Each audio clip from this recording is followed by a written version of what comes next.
The night had been something of a roller coaster for her. It had all started so well, before it had taken a turn for the worse. Susan wasn't sure what to make of it all. The hateful words that had been thrown around, the secrets that had been spilt. But then, perhaps now was not the time to try to unpick it. Perhaps it was best to leave it until tomorrow, to sleep on it and to look at it again with fresh eyes.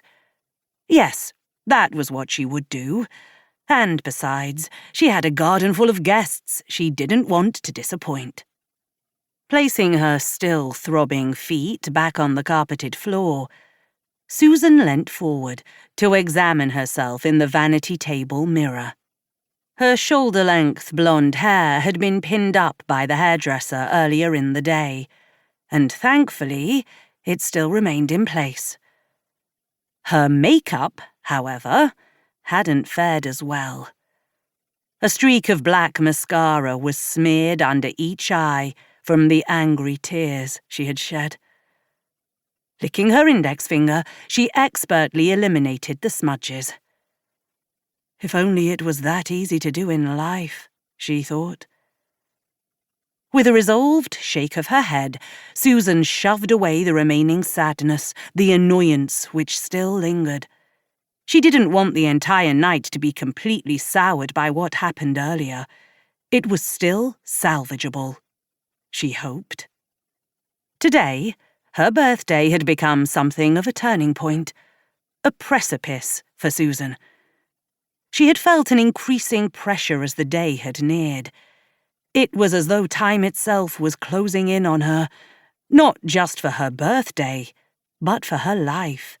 And she wasn't prepared to start her 50th year like this, sad and hurt.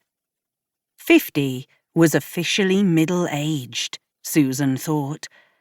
She could no longer pretend to be 30, to ignore the signs of aging which were unavoidably creeping up on her. She wasn't a slim size 10 anymore. The menopause, which had reared its ugly head a couple of years ago, had added a good few inches to her waist, and a good few pounds to the scales.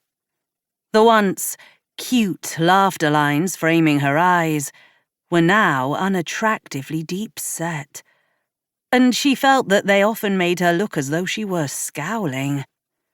Then there were the grey hairs which appeared overnight and seemed to have a mind of their own, shooting up and out of her scalp as though they had been electrified.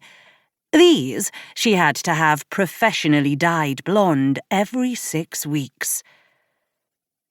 It was the tightening rope of age that had led to Susan re-evaluating her life. And it was during this re-evaluation that Susan had decided she wanted a change, to do something spectacular. And tonight she was planning on making a big announcement to tell everyone of her plans. She just hadn't found the right moment yet. But she would. In fact, she was going to do it now, this very moment. That would certainly rejuvenate the party and distract the guests from the earlier hiccup. With a renewed sense of purpose, Susan seized her glass and downed some of its contents. Dutch courage, she told herself. With a wince, she slid her feet back into her shoes and rose. Clasping her glass, she exited her bedroom. At the top of the stairs, Susan paused. From the relative darkness inside the house, she had a perfect view of the party below, through the arched floor-to-ceiling window. Several guests were clustered together outside the marquee, cigarettes in hand, whilst waiting staff dashed about with trays of canapes and empty glasses. Music, upbeat and loud, drifted up to greet her.